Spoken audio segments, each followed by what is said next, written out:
You're witnessing the alarm cry of the Madagascan injury, warning others of approaching predators. Yet all of Madagascar's 32 species of lemurs, like the black and white rough lemur here, face an even bigger threat as slash and burn farming wipes out most of their habitat. We're about to show you all of that, the marvels and the madness of Madagascar, as we explore this Garden of Eden from one end to the other. Madagascar was once part of Africa, having sheared off and shifted east in the Great Continental Drift some 165 million years ago. In isolation from the rest of the world, what evolved was a fascinating primate known as the lemur. Other equally as intriguing creatures have evolved here as well. Our quest to find these unique animals will take us from the far north to the far south of this, the world's fourth largest island. On the way, we'll encounter the dancing lemurs,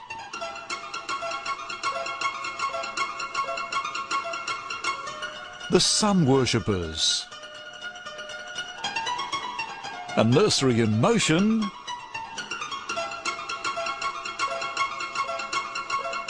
and the breakfast bandits.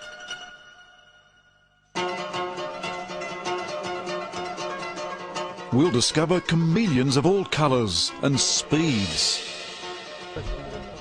And we'll meet the Malagasy people. From a rich and friendly culture that, like its wildlife, has developed in a style all of its own.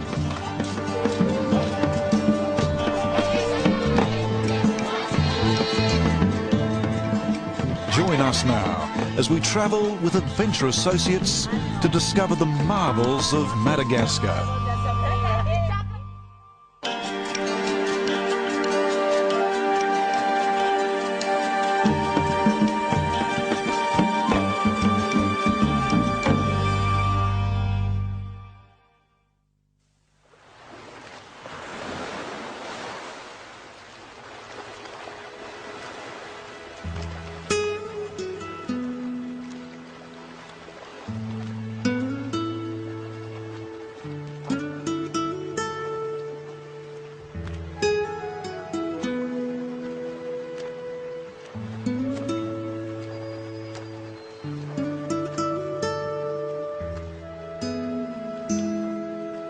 We're sailing off the coast of Madagascar, just as the first settlers did here 2,000 years ago.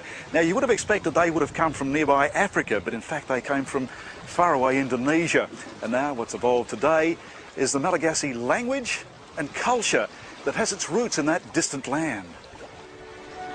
One throwback to ancient times is a complicated system of beliefs and superstitions that is still practiced by most Malagasy people today.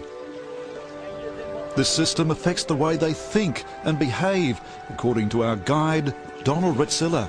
Donald, you're telling me here that the Malagasy have many taboos that you call... Fadi. Fadi. Yeah. It's fadi to work on Tuesday. It's fadi to feed on pork. It's fadi to feed on black lemurs.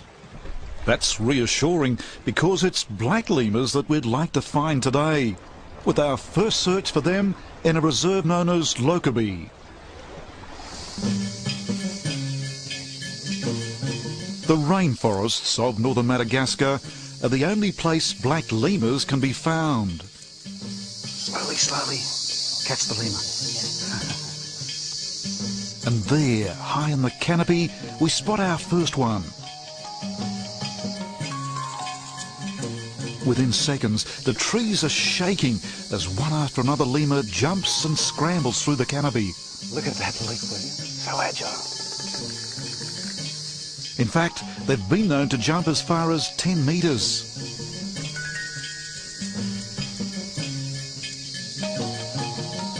Not only are they agile, they're also inquisitive.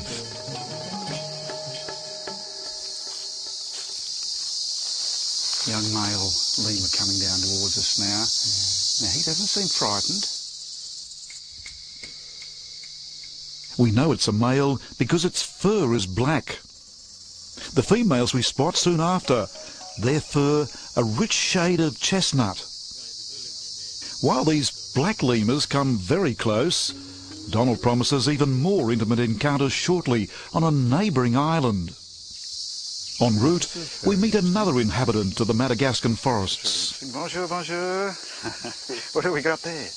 It's a little boa constrictor, not the full 3 metres. So he's caught this boa constrictor because it's been killing things around the village, eh? They catch the lemurs and chickens in the village. To save the lemurs and chickens, the boa is released well away from the village.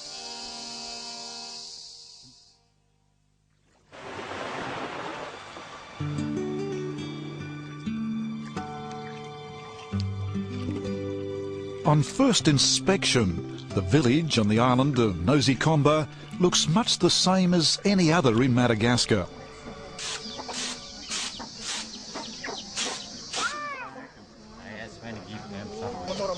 The difference, as our self-appointed village guide Eric shows us, are the semi-tame lemurs that descend from the rainforest every morning.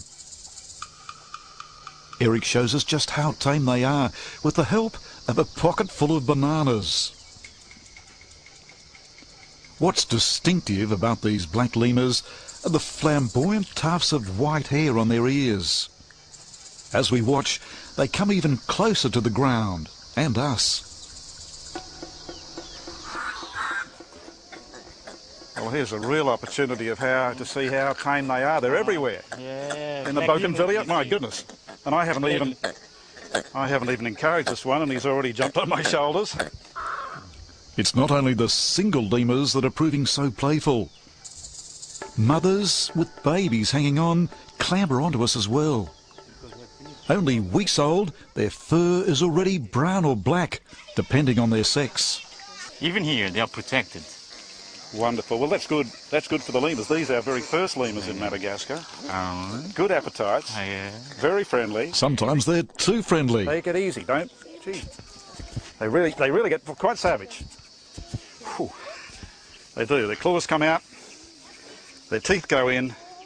You have to be very cautious. Very cautious. You can draw blood here, so... Later, the lemurs become even bolder, scampering through and over the thatched huts. While they're endangered elsewhere, the black lemurs of Nosy Comba at least are flourishing, thanks to that Madagascan taboo of fardie.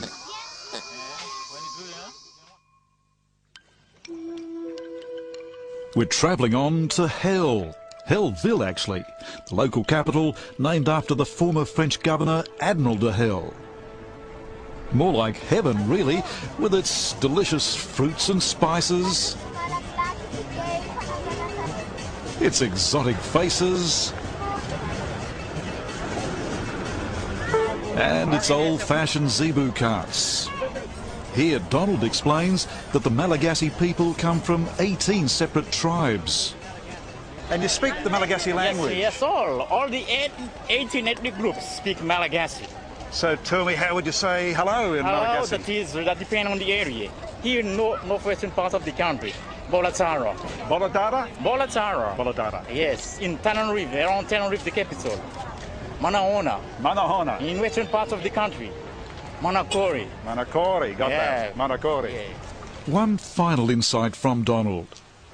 He wants to show me why this is called the Île aux Parfums, the island of perfume. And here, in a nearby plantation of gnarled trees, I began to sniff what he's on about. What's being picked are the flowers of the ylang-ylang tree. Now this, at last, is the ylang-ylang plant. Yes. It's ready to pick when it's yellow like that, eh? Yes, only the yellow have to pick. So let's take one of them. Yes. And of course, from this little plant that we've picked here, we'll be able to produce here up in the factory here the most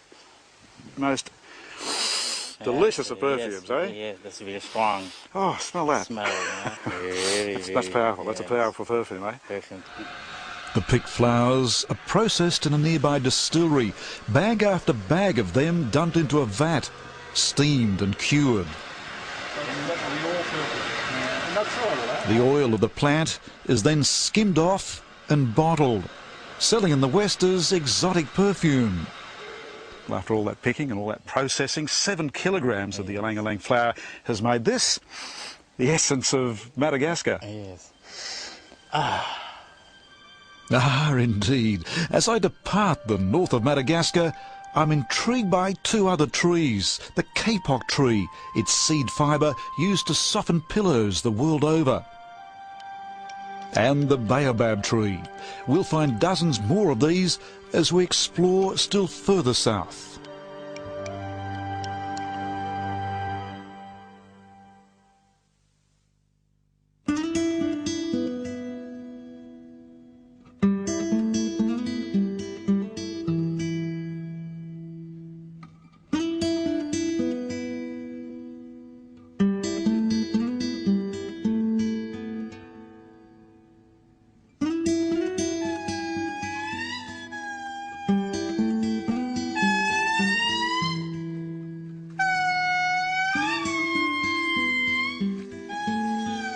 Hear that? That's the evocative early morning territorial call of the Indri. Now that's Madagascar's largest and most elusive lemur. And as we're about to discover, it's one thing to hear them, quite another to see them. Let's try. A good guide, one with sharp eyes and ears and a depth of local knowledge, is what we need to find these elusive Indris. So the female Seraphim gives birth now. Jetatombo is our man.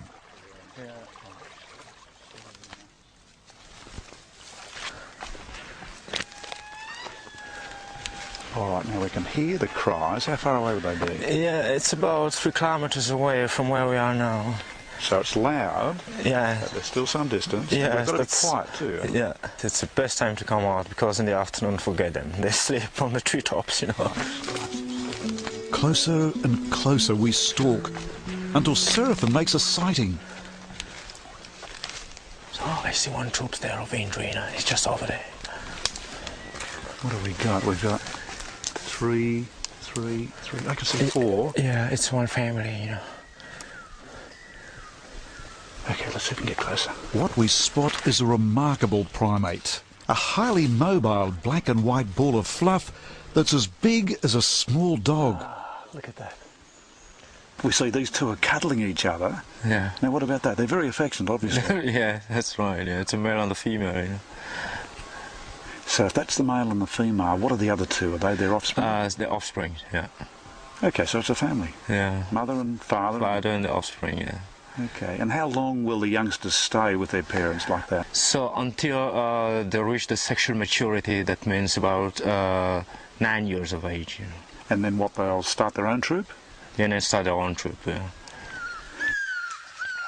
Here around Andasibi, there are some 60 family groups like this.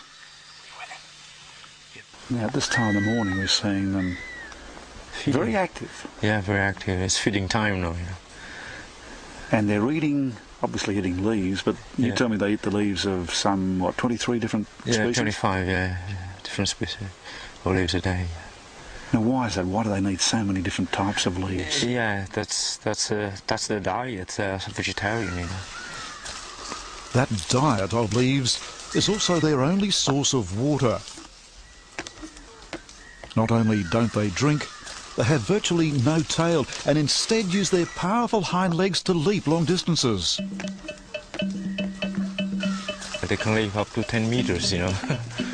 Quite remarkable. They leap from Yeah. one tree to another tree to another Yeah. tree. They call it brachiating, don't they? They search for leaves, you know. Now we're watching them leap away from us here. We better move on. Come on, let's follow. Okay, they've jumped over here. They're calling. Yeah.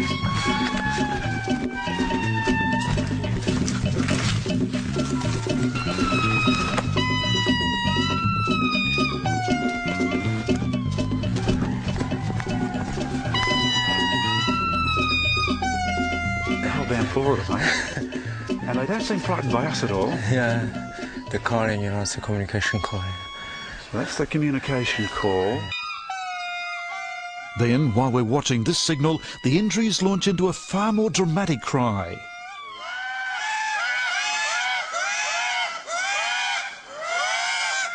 This is an alarm call now, you know. They probably see one of the predators. It could be hawks or fossa, you know. Now, if that's the alarm call, they're not alarmed by us, are they? No, no. Well, now, this is remarkable. They've given that alarm call, and now they've launched into what appears to be kissing. Yeah, this is a love call, you know. So that's a male and a female. They usually do that if they want to copulate, you know. So they're pursing their lips. Yeah, Yes, yeah. just like that. Just like that, yeah. It's been an exhilarating morning, although with only an estimated 280 of these injuries left here at Andasibi, the alarm call could just as well be for the species. They're highly endangered. We don't often see that. Today we heard the alarm call, the communication call and the love call, yeah. Okay. Which was really great, yeah. So we're doing pretty well, eh? Yeah, we did, yeah.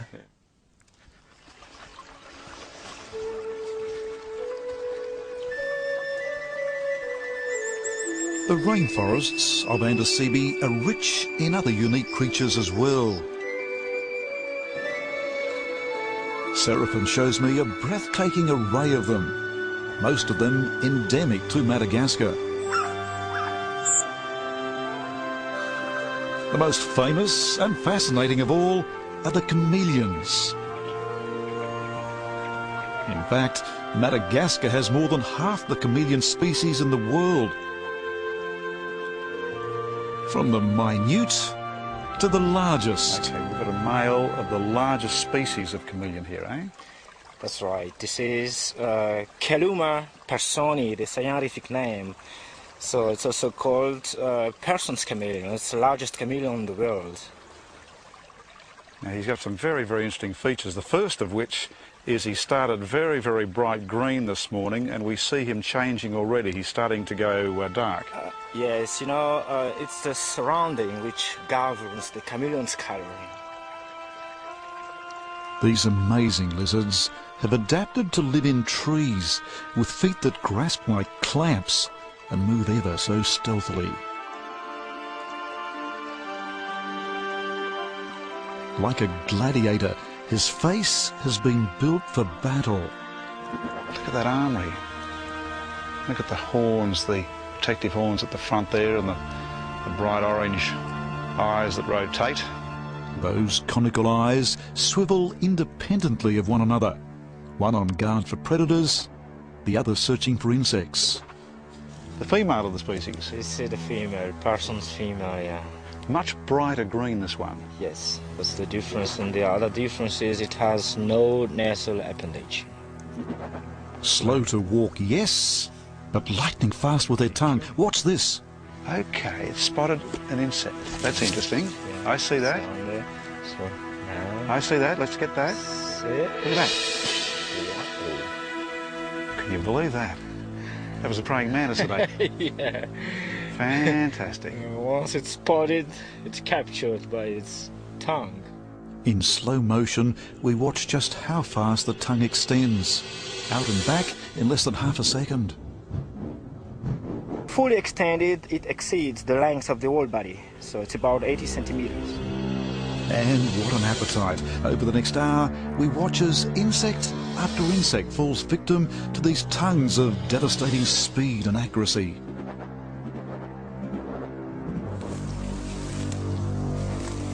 Okay, Seraphin, well, that was a very special experience. And now for another one here at Andasibi with these black and white rough lemurs. It's black and white property. These are stunning lookers with that collar of fluffed white fur.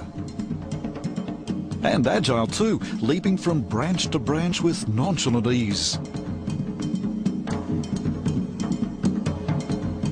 Their most striking pose comes as they sun themselves. An endeavour I'm happy to reward them for. Here he comes.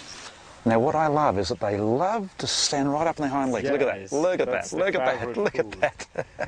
That's it. Ooh, a big bite. Remains up on his hind legs. A big mouthful there. No other predators. This lemur feed mainly on fruits and also on nectar and seeds. Our final experience in Ndisibi is with a family of common brown lemurs.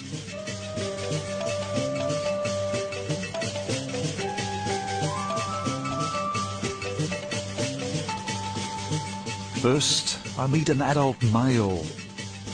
Looking on, his partner and their newborn baby. Very alert too, this little baby. Very alert. Across you come. Across you come, Mum. Look at that. 6 months of age. Look at Mum. But she'd be very protective now baby's awake, so she'd be very careful not to have us harm the baby in any way. Tell us about the brown lemur. So brown lemur is very common here in Madagascar. And you say the female brown lemur is more dominant than the male. Yeah, this is like all the lemurs, you know. So the group is always led by the female. Not endangered at all? No, not endangered. It's not like the other species, you know. Not like my fingers, which are in great danger here at the moment. So now it's got a baby now, so... Up close and personal.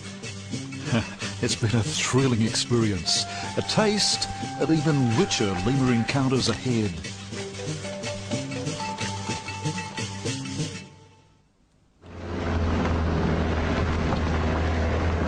We're heading further south to the capital of Antananarivo.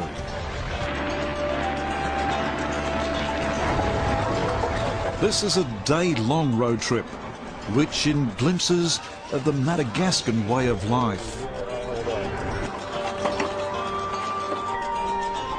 It's wash day, and whole families gathered riverside for communal scrubbing.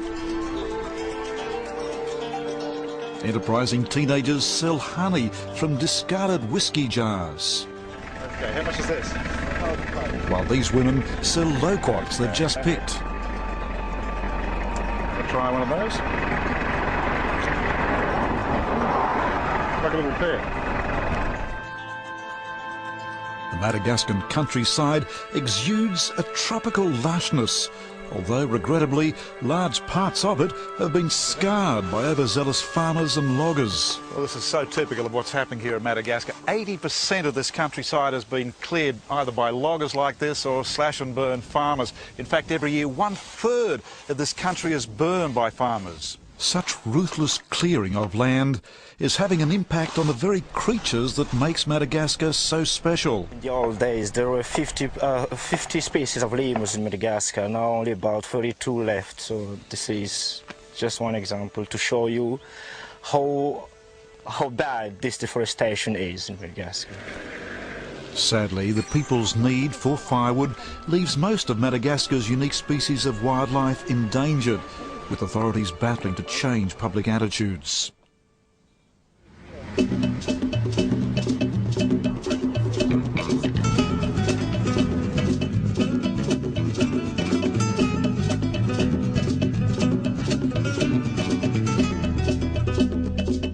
Two centuries ago, Madagascar had a royal family, with their palace at Ambohumunga still guarded by a gigantic stone. 40 slaves once rolled this across an entrance to keep out intruders. The palace walls were constructed using egg whites as cement, and various queens used this building as their retreat, while the king slept in a simple timber shed known as the bavato. It's become a place of pilgrimage, although we found the crowds preferred the nearby markets. On sale here, a collection of dried plants the Malagasy use to cure a range of ailments.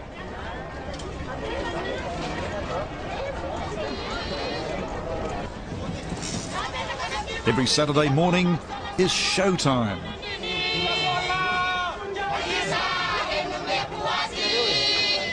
It's a forum for groups of Malagasy musicians and dancers.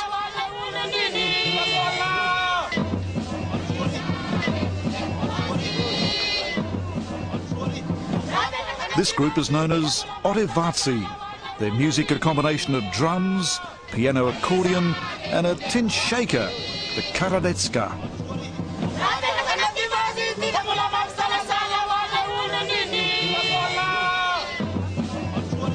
And the dancers, they're singing about the history of love.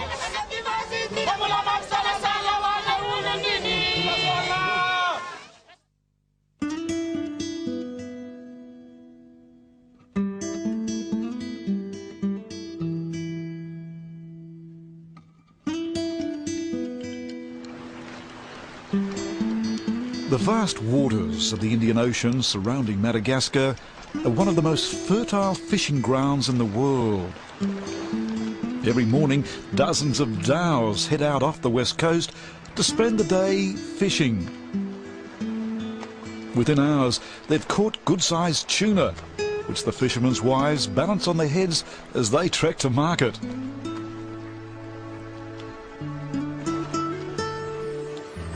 It's here that I meet my new guide, Francois Bahako. Bienvenue à Murundava. Welcome to Murundava. Great. Bienvenue. If it's foot power the locals use, then so should we, Francois insists. And so off we head inland, surrounded by all the sights and sounds of a bustling Madagascan thoroughfare.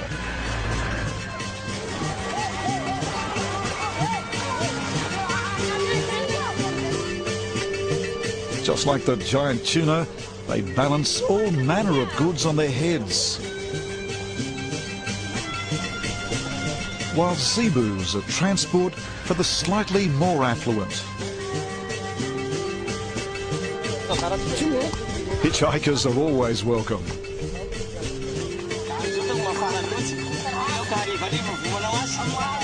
Then there's the human-powered school bus, 15 children taking the ride today.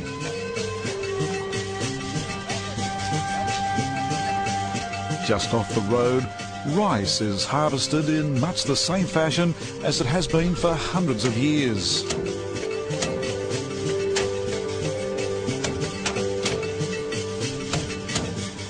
While other children sort lima beans for sale at the local market.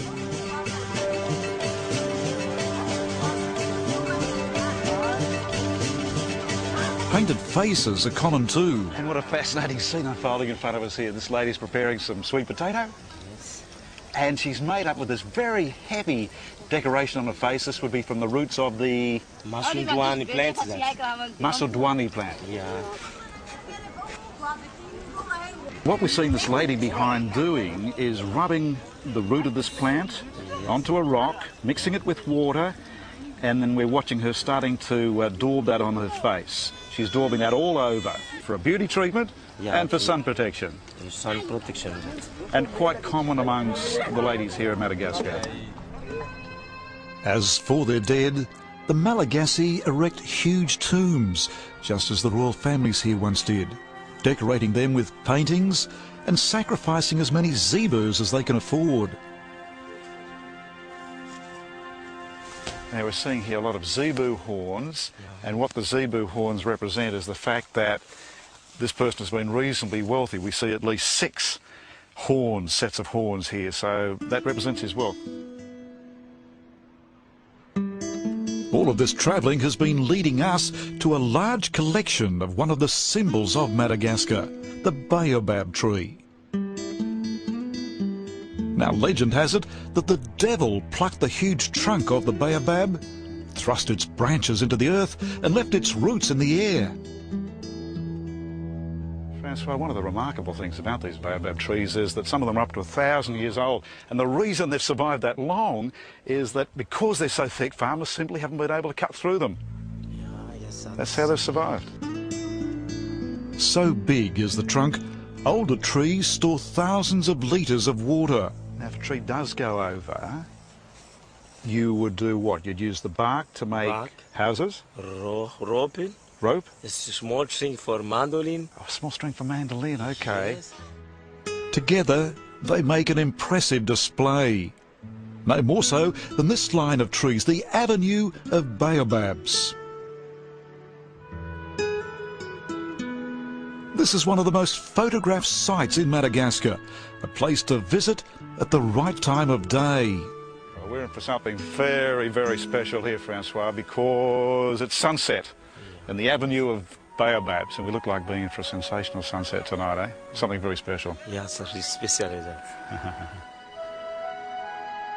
And what a photo opportunity it is. The towering baobabs, a flurry of activity as the sun slips below the horizon for yet another day.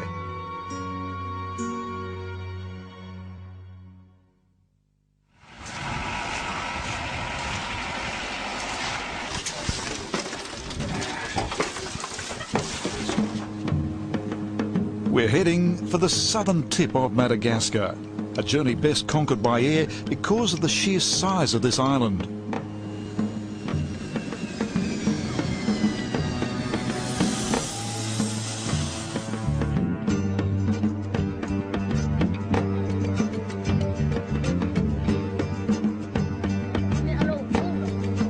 Even on the ground, there are still long distances and moving obstacles to contend with as we head for a legendary reserve, one where we hope to see several fascinating new species of lemurs. How far to the spiny forest? Theo Zaverson will guide us to them, but first he wants to show us some most unusual vegetation.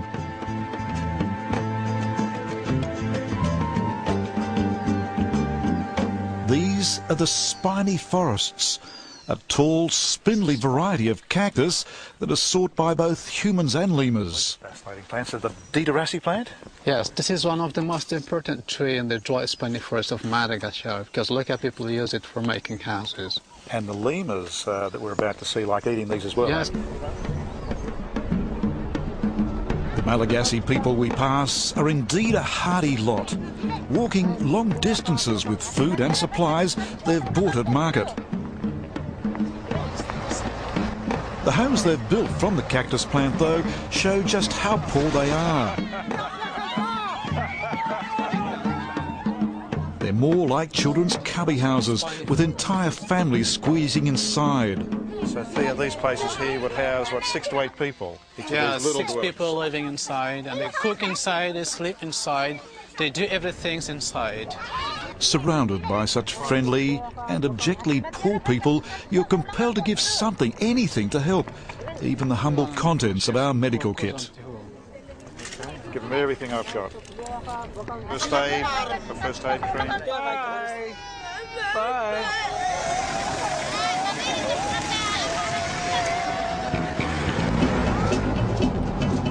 Onwards we press.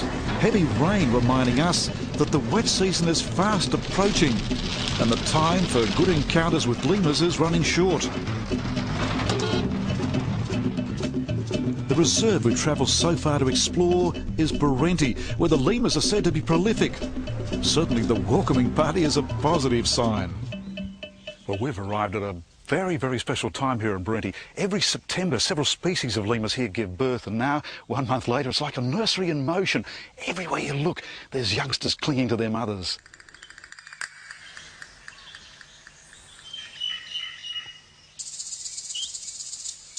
The most active mothers and babies here in Berenti are the ringtail lemurs. From birth, they're flashing that distinctive striped tail.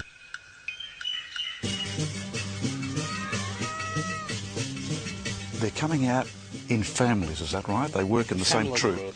There is about 28 groups of ringtail lemur in 250 hectares here in Berenti. Where lemur numbers are dwindling elsewhere, here they're actually increasing. The population of the lemurs, like here in Berenti, is increased because the female can get a baby once a year, sometimes twins. Head of the family amongst the ringtails is this female. So even though she's a mother, carrying her baby, she's still the leader of this family.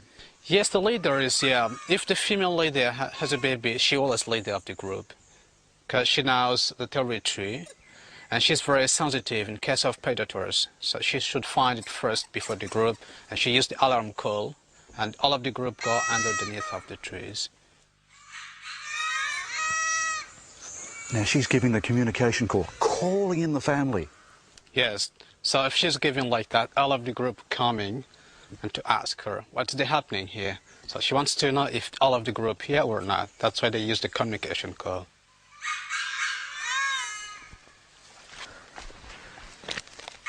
We spend the remainder of the day observing the ringtails, watching just how affectionate and caring they are with one another.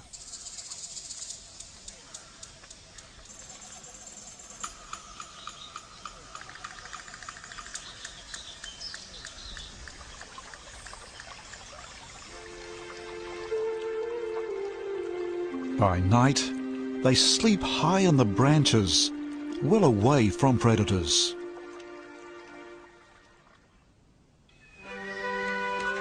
But come the first rays of a new day, they strike up a very welcoming pose. Now this early morning ritual, stretching of the arms, obviously taking in the sun, eh? Yes. Getting some vitamin D from the sun. And they'll do this just after sunrise. Sometimes we'll see the whole road here covered with them for a few minutes. Mothers with babies clinging on their backs, fathers alongside, the whole family stretched out like this. As we watch this relaxed ritual, another less friendly encounter takes place right in front of us. That's the stink fight. You can see there's some gland comes out from the wrist, through the gland, which is very stinky, because he's unhappy to see this one. That's why you see that rubbing the tail like this and through the gland to the others, and that smells very strong, which is very stinky. And if this one can smell that, move away. I'm not happy to see you. See? I see. That's right. After that sunbacon feud, what better reward than a feast? And over here we're seeing some cactus and a lemur tucking into this cactus. Yes, because you know, if the lemur get hot, sometimes they don't find the water in the forest. They eat the cactus leaves, because you know the cactus are very succulent. They can find some liquid from that leaves.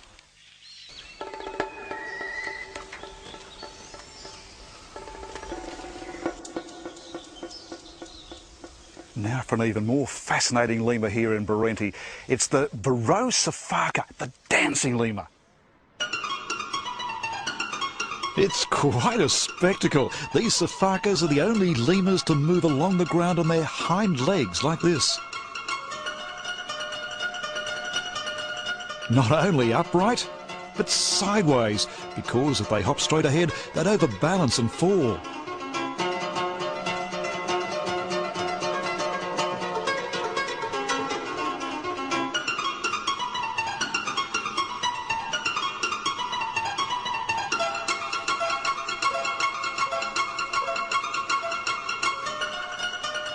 When they jump like this after 3 meters, they get tired and they tend to do like this.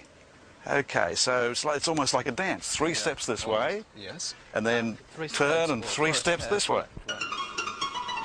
What a dance. We're compelled to follow suit. The Safaka 3-step shuffle. And off she goes. 1, 2, 3. 1, 2, 3. It's a very neat dance that she does, isn't it? 1, 2, 3. 1, 2, 3. 1, 2, 3. 1, 2, 3. Just like the ringtail lemurs, these safakas have just given birth, with babies clinging on tight for the bouncy ride.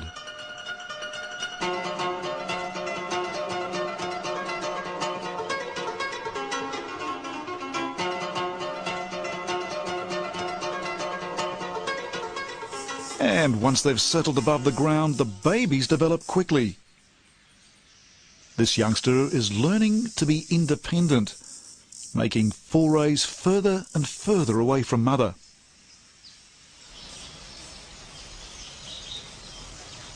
His biggest challenge is learning to leap. 3 months of this practice and he'll be off mother's back altogether. Another characteristic of safakas is that they don't need to drink water.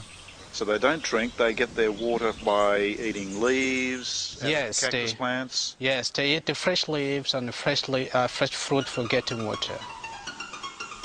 And to reach those leaves, well, it's never too hard. Now they are agile. Look at this one coming down, hanging right upside down and feeding upside down like that. Yes, they do like that, but not so long time, because if there's a fruit which they like, so they hang upside down and eating that fruit. But the baby is not afraid to drop down on that.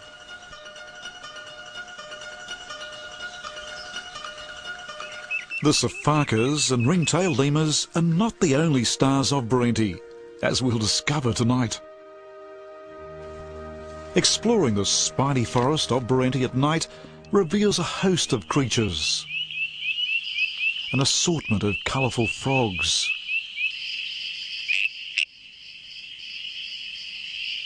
And chameleons. These are some of the world's smallest. And of course, still more lemurs. This is the white-footed sportive lemurs. This is one of the night species of lemurs here in Brenti.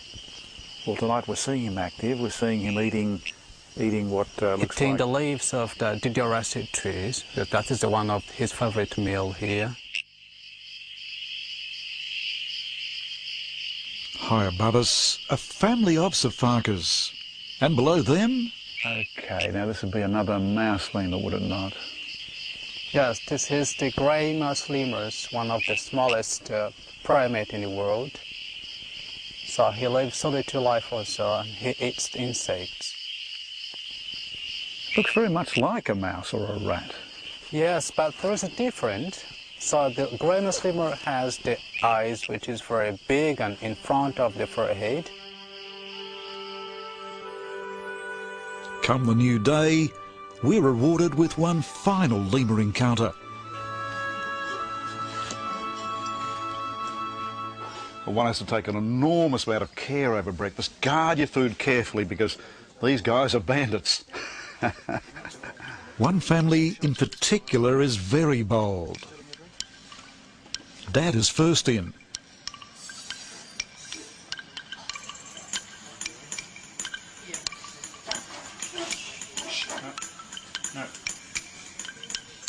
His baby is surprisingly frisky, scampering in with Mum for a bite, before the whole family raids together. This is my cue to move on. Ahead, the climax of our Madagascar experience.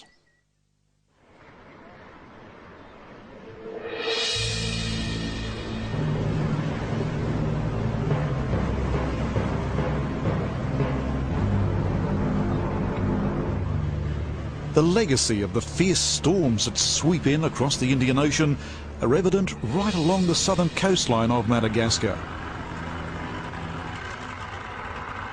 Thankfully, the weather is much kinder today as we set off on our own boating exploits. Well, one final adventure here in Madagascar. A trip down a coastal lagoon to the fishing village of Lukuru.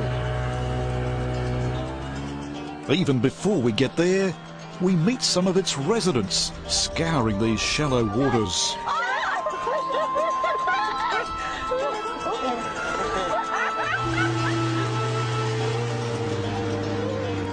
In Lukuru itself, there's an even warmer welcome.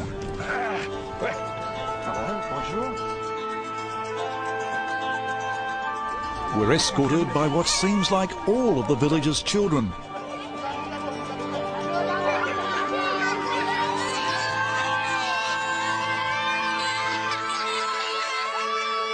At first glance, life here seems peaceful enough. But far rowdier scenes await us.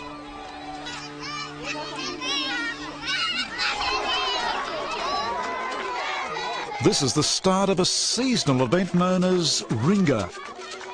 Residents of a nearby village have travelled here to challenge the locals.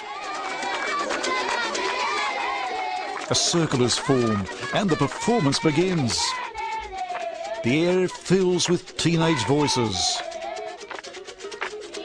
Backed by a 3-string Madagascan guitar and a shaker known as a kashak.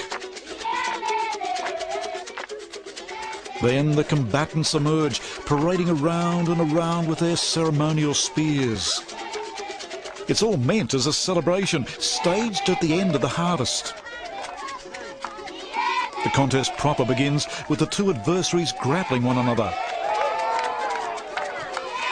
Like sumo wrestlers, the object here is to throw your opponent onto the ground.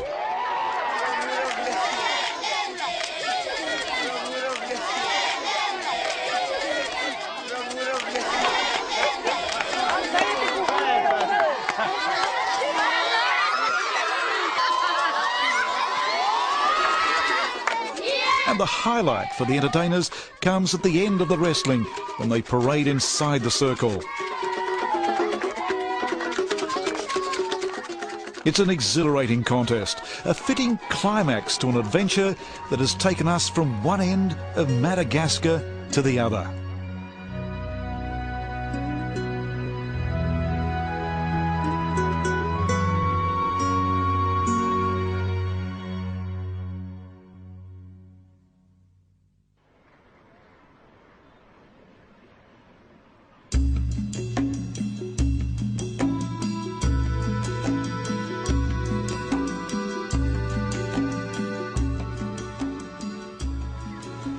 Just 2 days sail east of Madagascar brings us to another paradise deep in the Indian Ocean, the island of Mauritius.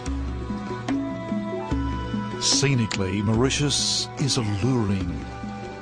Mark Twain's verdict was that Mauritius was made first, then heaven. On shore there are volcanic spires, hills of multicoloured sands, and botanical gardens filled with giant water lilies and huge seed pods.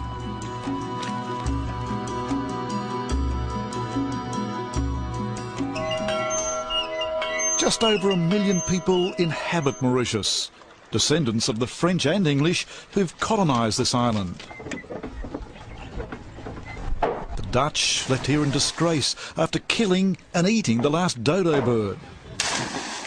It's a fascinating island. Our guide here is Damesh Sihari. He tells me just how multicultural this small island is.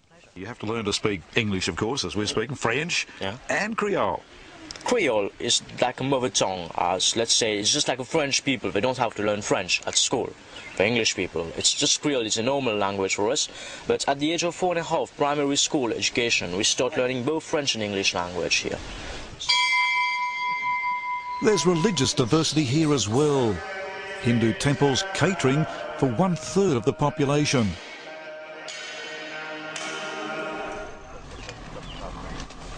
Sugar plays an important role in the economy. Vast fields of sugarcane covering the island. And they even use a zebu to pulp the cane in the time-honoured fashion. If it's wildlife that interests you, there are giant tortoise to feed.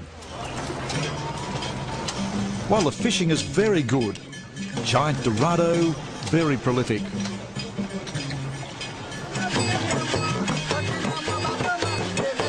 And to round off our stay, a sunset performance of the dance of Mauritius, the Sega.